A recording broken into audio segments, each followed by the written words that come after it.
Hey comic book fans, welcome back to Comic Book Corner 2.0, and fans, you're back with me, Mike Spider Slayer, getting ready to do the countdown, episode number 121. That's right, fans, this is the video series where, yes, Mike Spider Slayer counts down his favorite comic books all the way from his least favorite all the way down to that top spot. And if you guys haven't checked out Road to Comic of the Year 2015, you guys check out that video. That's where you can possibly vote for your favorite comic book to be nominated for Comic of the Year. So guys, go check that out. All right, so here we go, guys. This week we have 16 books to talk about all together. Some really good books, in my opinion, when it comes to the top books this week. And let's get started, shall we? All right, so we start off with number 16. This is a series that I definitely am not enjoying. Some people like it, some people think it's okay, but some people also think it's horrible like me, and that's Green Arrow issue number 46.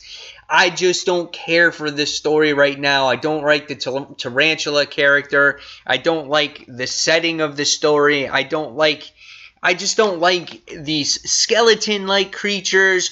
I don't feel like Oliver Queen has a direction for the character ever since these new writers have come on board, and I just don't really know where the series is headed with this. And we deal with these moths and these. It's just.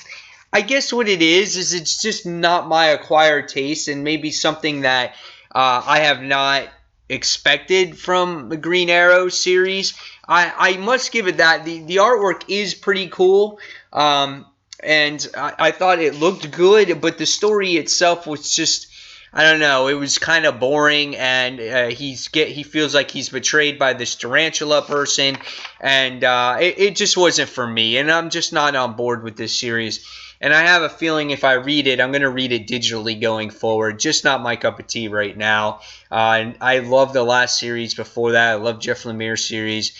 This one's just not doing it for me at all. And there has been rumored that this is going to be canceled by 52.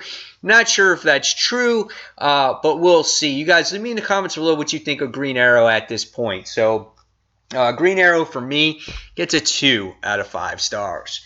And so now we move on to that number 15 spot this week. And number 15 might be a book that some of you might not agree with me on this, but this was Hercules issue number 1. This is, for me, was a 2.75 star book.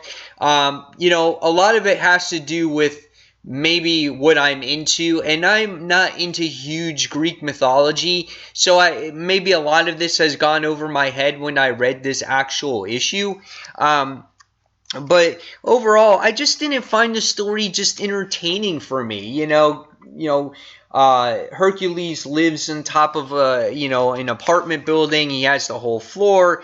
He lives with his roommate Gil, and I didn't find it very interesting. He finds he defeats this, goes after like this sea creature, and he goes after these boys seek his help because this boy's sister was being possessed by this dark creature, and we get to see Hercules face off against this creature, and the creature just says that the world is ending or whatnot, and it just for me, I wasn't entertained by it. Now, there's other people out there that may have liked this, and Hercules may be their speed, but for me, I just didn't find it intriguing.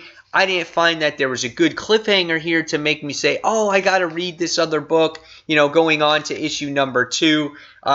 It lacked for me. So I gave this one a 2.75 out of 5 stars. All right, next we go on to number 14. And number 14 was Contest of Champions. The rest of the books for me were over 3 stars. I think that Contest of Champions is a book that is really, obviously, it's based off of the mobile game. And this one is centered around Ares. This time around, the artwork is absolutely outstanding when it comes to Paco Medina's artwork. The battle scenes are really good in this particular issue. And then we get to see kind of like how, I guess, the game is played and how they summon their teams and whatnot. We get to see the collector, how the most valuable type of thing to collect is the ISO 8. and we get to see how Ares is summoned and how he's trying to betray his summoner, which is Maestro. And basically in this issue, you also get to see the Collector's team of champions that he's gathered to create this battle. And it's created of Iron Man and Gamora and the British Punisher, Guillotine, Stick. And then basically you get to see how these characters are interacting with each other, which is they're not on really the same side. And then as you go forward towards the end of this issue, we wind up finding out that it looks like the other person that they'll be facing in the future is the Collector's brother, and his name is Grand Master. So we're still yet to see what his team comes up with here in the grand scheme of things on how they fight and whatnot. But you wind up seeing that the Punisher 2099 is involved, which I thought this was a pretty cool cliffhanger. And you get to see Joe Fixit and Lady Bullseye and Venom, and so you get to see some of the other characters that are being involved in the team. So it is pretty interesting, but it's something that you don't have to read on what's going on in the Marvel Universe today. It's solely based off of, obviously, the mobile game, and it was okay. I mean, it was good, and it was a cool cliffhanger. So I gave it a 3.25 out of 5 stars. Artwork is the best thing going for this issue. All right, next we go on to number 13. And number 13 this week goes to Valiant's book that I read, and that is Ninjak issue number 9. And Ninjak is the conclusion to the Shadow Wars. This book was pretty cool, but I thought for the conclusion of this, I thought it was very anticlimactic. And hold on, I got one text right here.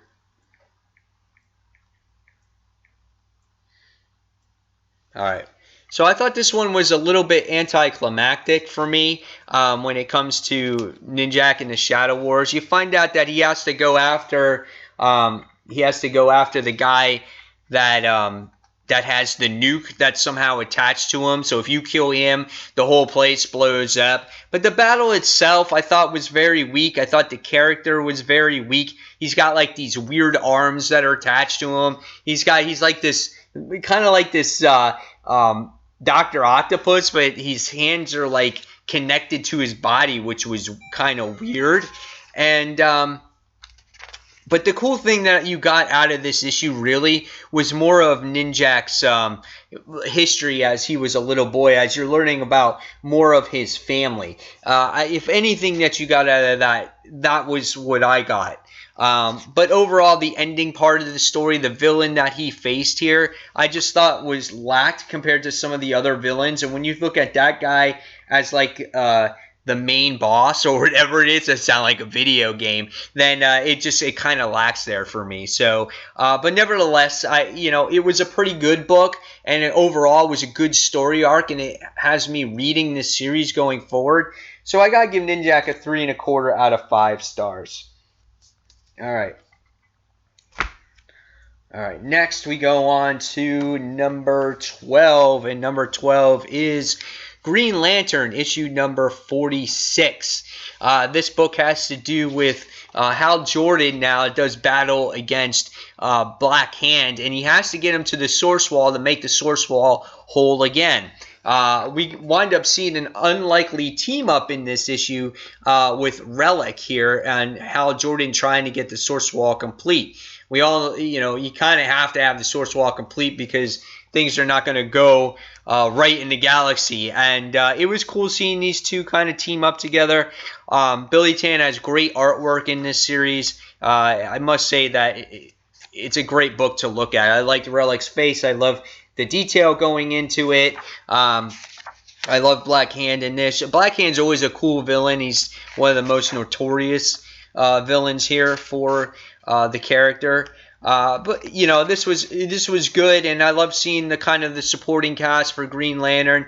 We wind up seeing them team up. That looks like they're going to be doing their adventures together. They're like his official sidekicks, and this pretty much completed this brief story arc. And it looks like we're going into something new here. So again, you know, when it comes to these books, they're okay. They didn't blow my socks away. They are kind of forgettable.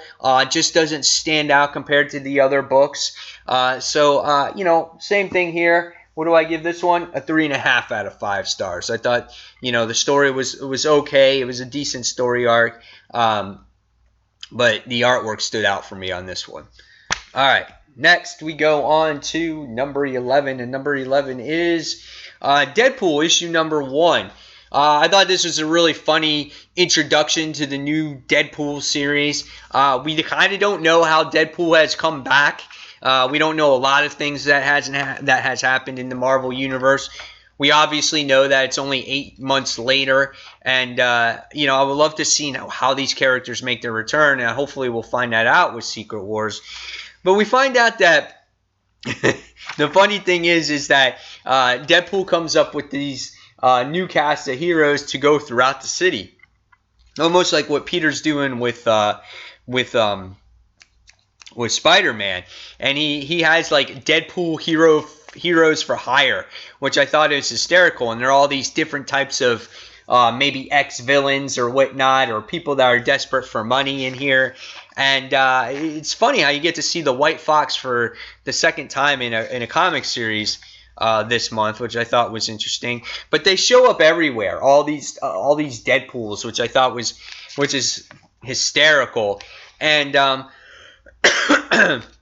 the funniest thing is in here, obviously you get to see how Deadpool funds the Avengers if you haven't read the Avenger comic yet. And the one other thing is you find out that because he's using Deadpool Heroes for Hire name, we find out that Luke Cage and Jessica Jones are in there, and they make a call to Matt Murdock and trying to, you know, get him to sue his ass for the name and whatnot. So I thought it was pretty cool. I thought it was a funny book, you know. And then you find out that Deadpool is talking and spilling some things that maybe he shouldn't have on national TV. But this was a good book. I mean, you get different things that in here that make you laugh when it comes to all the other Deadpools. Like I think you get Stingray in here that flies it through the window and he's like all injured and stuff. So it was good comical moments. And I gave this one I think a 3 3/4 out of 5 stars. So you can see that we're in number 11, and we're already almost at the 4-star mark. So that's how much I enjoyed these books. All right, so now we cracked the top 10. And number 10 this week goes to the Uncanny X-Men, issue number 600.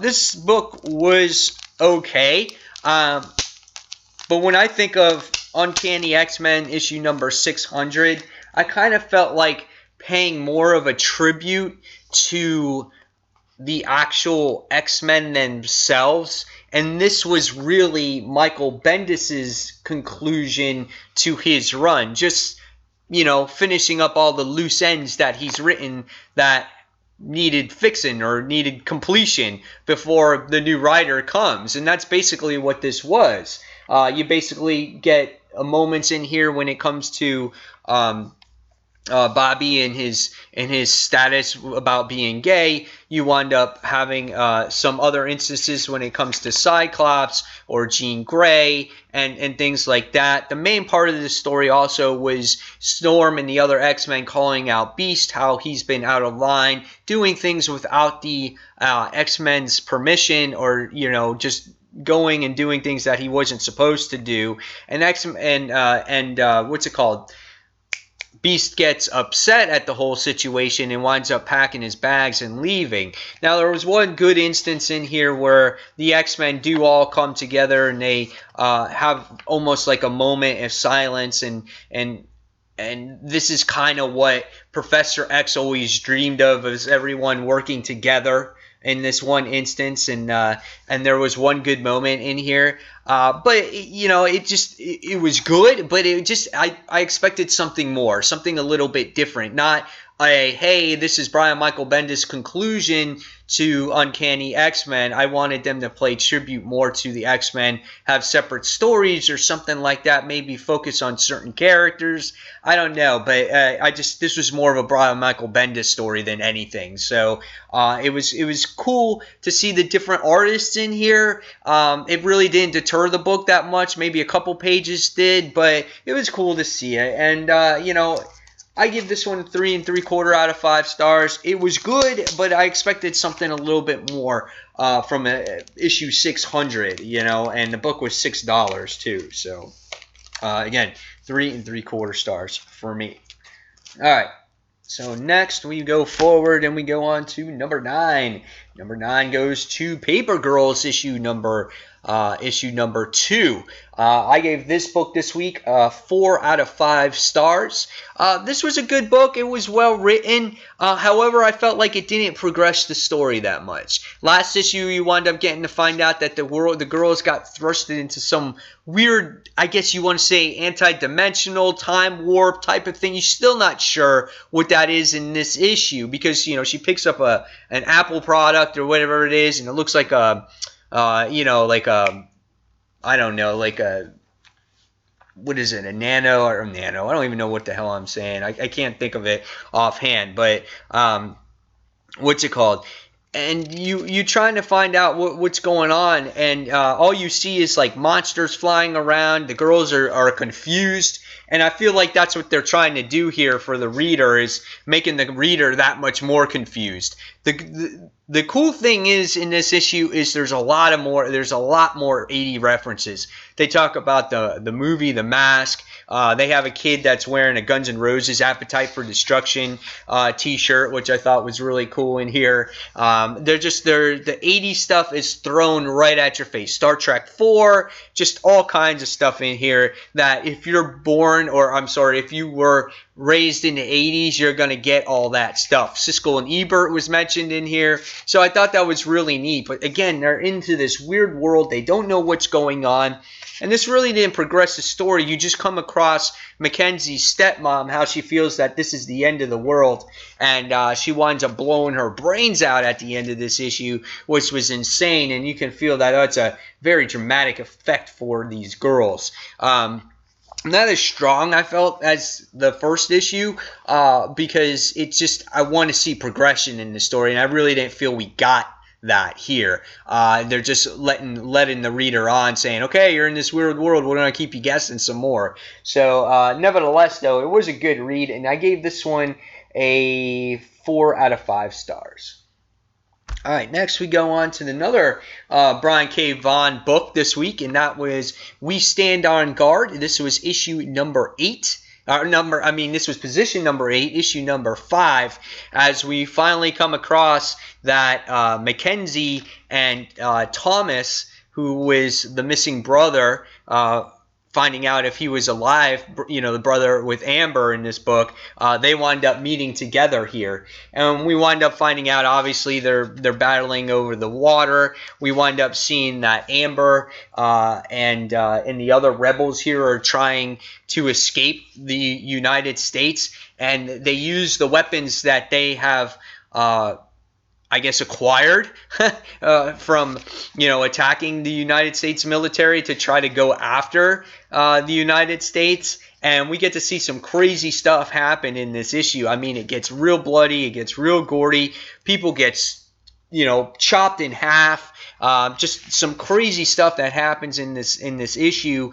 I mean, we get one guy in here that's working with Amber that's trying to infiltrate the United States and to rescue their people, and the guy's head winds up getting blown off, the guy that loves Superman, which I was like, holy crap, that's crazy. And then you wind up finding out at the end of this issue is you get Amber, who straps himself with dynamite or with bombs or whatever it is, and you gotta feel like, man, that's insane. But you know, they're going on basically a suicide mission. But again, very bloody, very gory type of issue overall the series is. However, I feel that this series should have been almost like an ongoing, or maybe a series that could have been 8, 9, 10 issues long, so the story doesn't seem so jumpy, and tell more or go more in depth of this story. I just feel like these rebels have been hiding out this whole time, and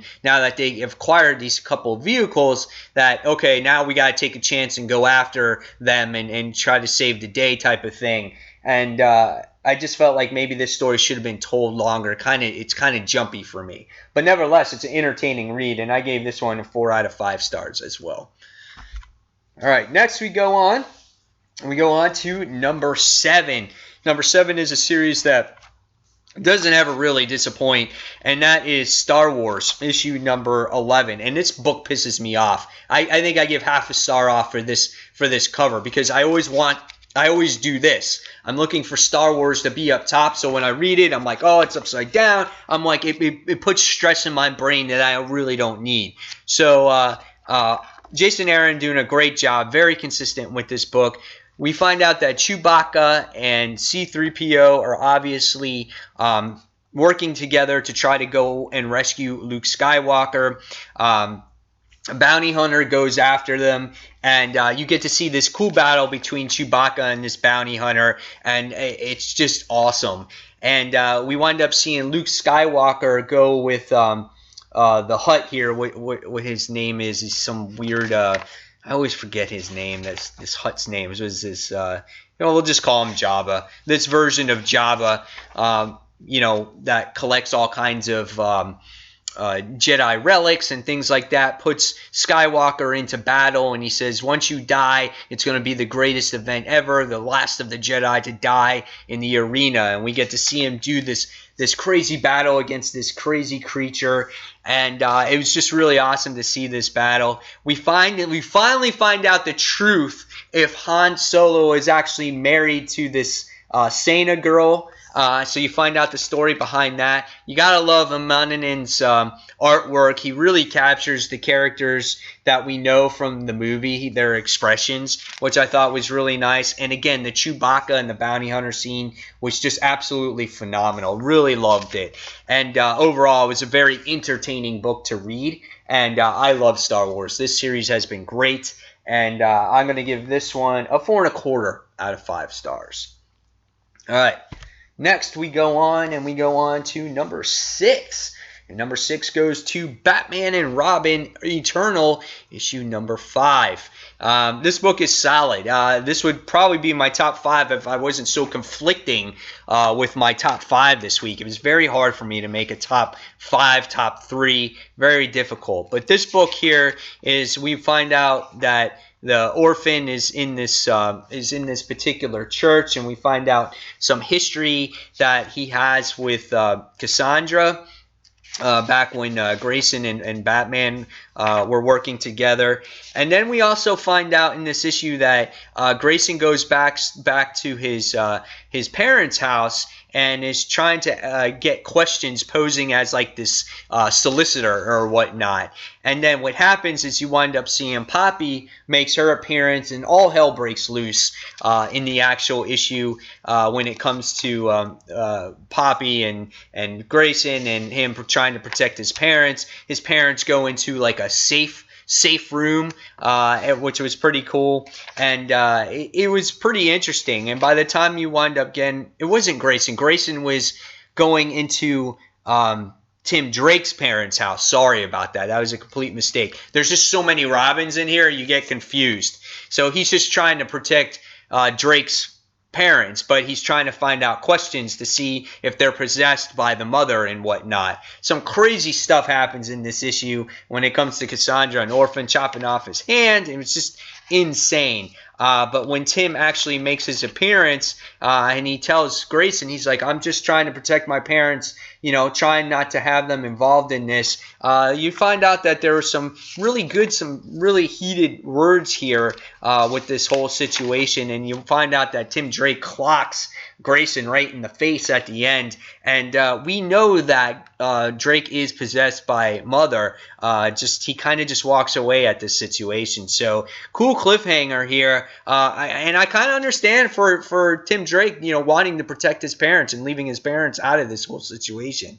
So really good book. Awesome artwork, man. I got to give my hats off to them because we're 5 issues in. The artwork has been very consistent up until this point, and I can't wait to read more. So Batman Robin Eternal gets 4.25 out of 5 stars. All right, number 5. We hit the top 5 now this week. And number 5 goes to Extraordinary X-Men, issue number 1. Now, the reason why this one hits number 5, and maybe not a little higher, and again, I flip-flop these number 5s, number 4, and then my number 3, 2, and 1 a lot this week. I was so undecisive about it, and it mainly because it comes to the point where, you know, we find out that based on the Terrigen Mist, the mutants could become extinct. We find out that they're sterile. There's no more mutants anymore.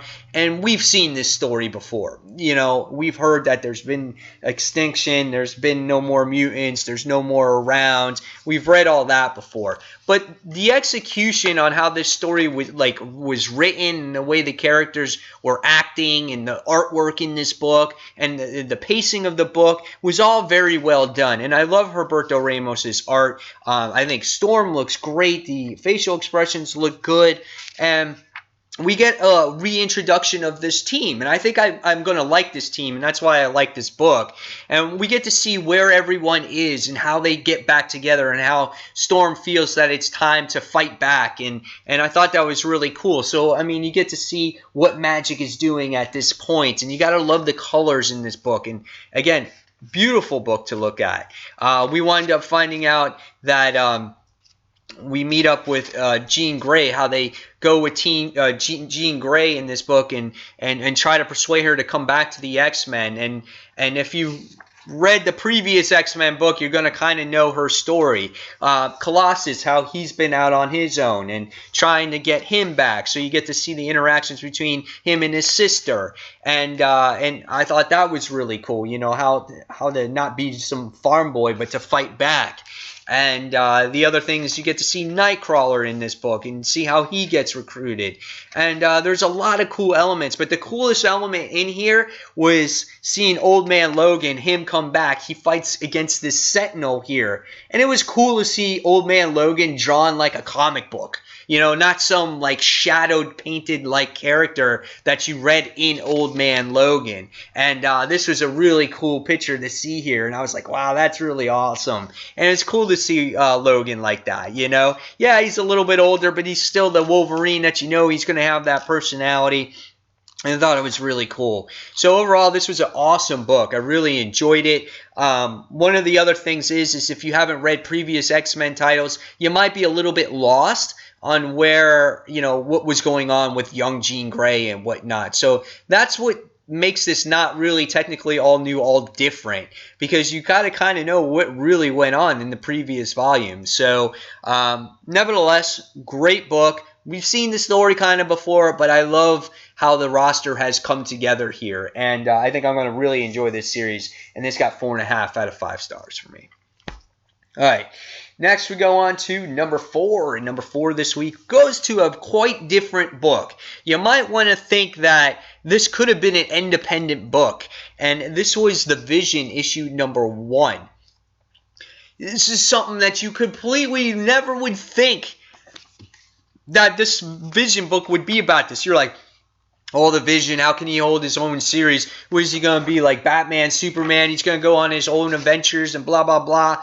Vision's like a family guy. He's got his own family. He's got his own units. He's got neighbors that come to his house. They tried to give him cookies. It's just insane. He's got these kids. It was just so odd, and it was just like they're trying to fit into they're like these Susie Homemaker, these like perfect little family, you know. Vision goes out and he works with the Avengers. He does some like solo missions from the president. Hopefully he gets paid for it and things like that. And you get to see the kids how they fit in school, but they just don't quite fit in. It's just weird, you know. You get the kids at school trying to sit there and go, hey, are you normal? Like, what's wrong with you, you know? They just don't quite fit in this world society.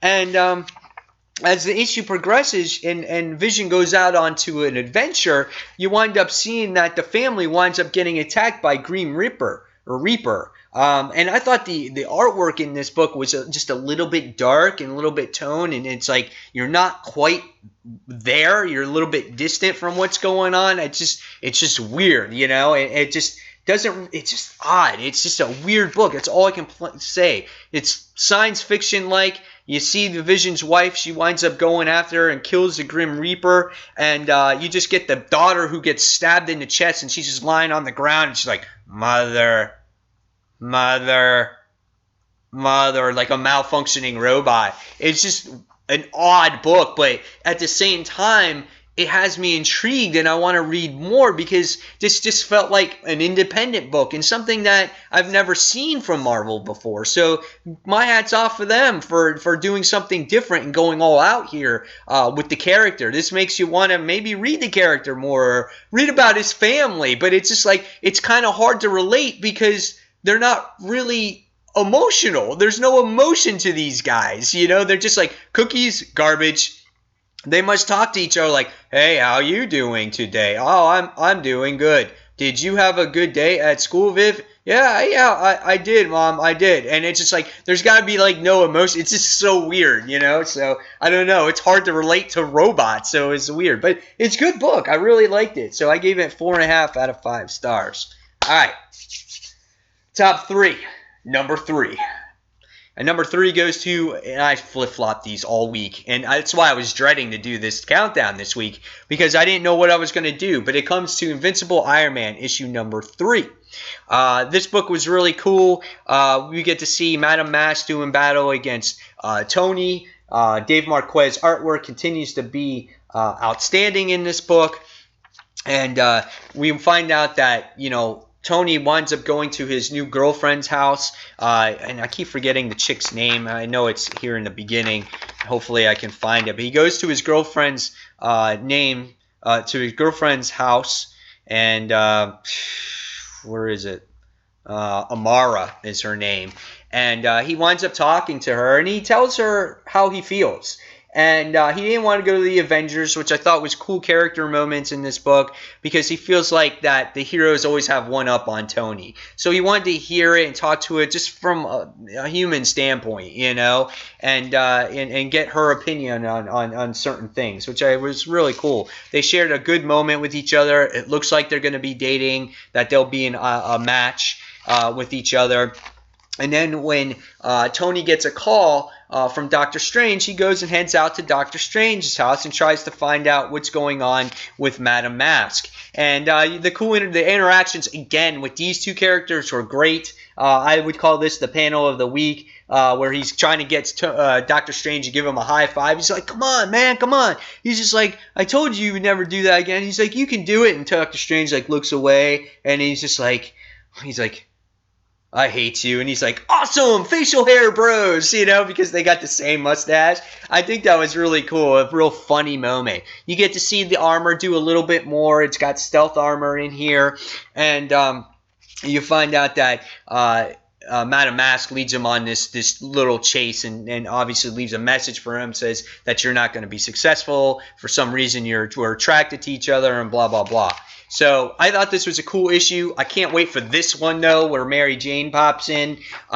This one was good. I don't think it was quite as good as the last issue, and I am hoping for a little bit more action in this series. We haven't seen too much of it. A lot of dialogue, a lot of character interaction, good story, but not much battle going on. And I know it'll get there, but I'm an action person. I like to see action with my story. So, but great book. And obviously, you know, the story will be a little bit of a slow burn here. So, but nevertheless, good book. And I gave this one a 4 3/4 out of 5 stars.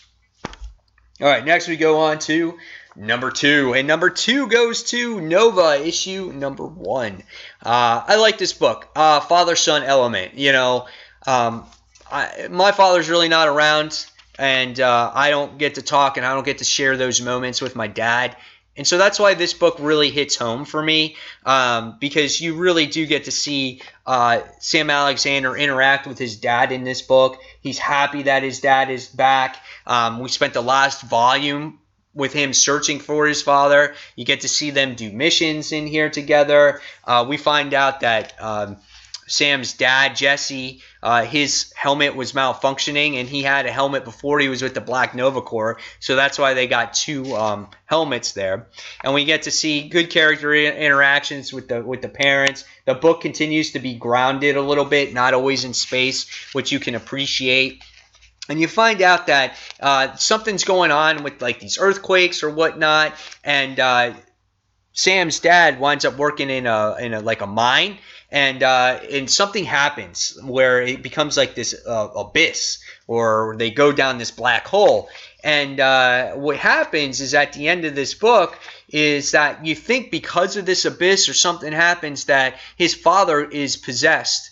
At least that's what you think because of what's going on here. Or has he been possessed from what was going on in space? Not sure. I'm leaning to what's going on right now because he was, interacting with his dad, making sure that his dad was okay. And what happens is he gets this crazy voice, and he goes, "Who was that?" And he goes, "It was the sun." And he goes, and no, he has no idea what's going on. So something is talking to his father, whether he's possessed or he has another voice next to him or whatever's going on, I'm not sure. But I love this book, and I always loved this series, even in the last volume. And now that his father is in it, I just hope his father does stay in it, because this kind of reminds me of Invincible a little bit, So Nova issue number 1 gets a 4.25 out of 5 stars for me. All right, and number 1 book this week, and it goes to the book that I have to gravitate to because I've always been a fan favorite. But any one of these 3 books could have been that number 1 book this week. But for me, it was Amazing Spider-Man issue number 3. This one has Human Torch on it. Now, this could be, it's obviously debatable that, this is like, what? This wasn't that great of a book. But for me, I got a lot out of this particular book. First off, you had the whole thing going on with the Zodiac Gang. And, we wind up finding out that the Zodiac Gang is trying to, go after this webware. It's encrypted, and S.H.I.E.L.D. is destroying them. And that's kind of like with the secondary story, which I thought maybe that story could have been a little bit better and whatnot, because they were going after this Spider-Man's technology, this webware, and it kind of was put on the back burner here, and it was more focused on the Johnny Storm situation. But what happens in this book, the main part of the story in this book, is that Peter Parker opens up a new Parker Industry building, and we find out that it's the Baxter building. Okay, and so in this issue, you find out that Johnny Storm is watching this broadcast on TV, and right away he gets pissed off. He's all hot-headed, and right away, Spider-Man tries to capture him because he kind of anticipates that this is how Johnny's going to react. And what happens is this battle fights on. Johnny gets all hot-headed. He's pissed off, and I felt like the battle went on a little bit too long when it came to this situation. But really, what's going on in this issue was that Peter is trying to get Johnny to be like, hey, I bought this building because there was other types of people that wanted to buy this Baxter building. And it could have been Roxxon, it could have been anybody. And you got to feel for Johnny in this issue, because Johnny any little thing could set him off, because he doesn't really have a place. We got to see him kind of kiss Medusa. We're not sure what's going on there. He's part of the Avengers, but we found out that Spider-Man left that team, so we're not sure what's going on there. So in this issue, he finds out that he buys the Baxter building, and it sets him off.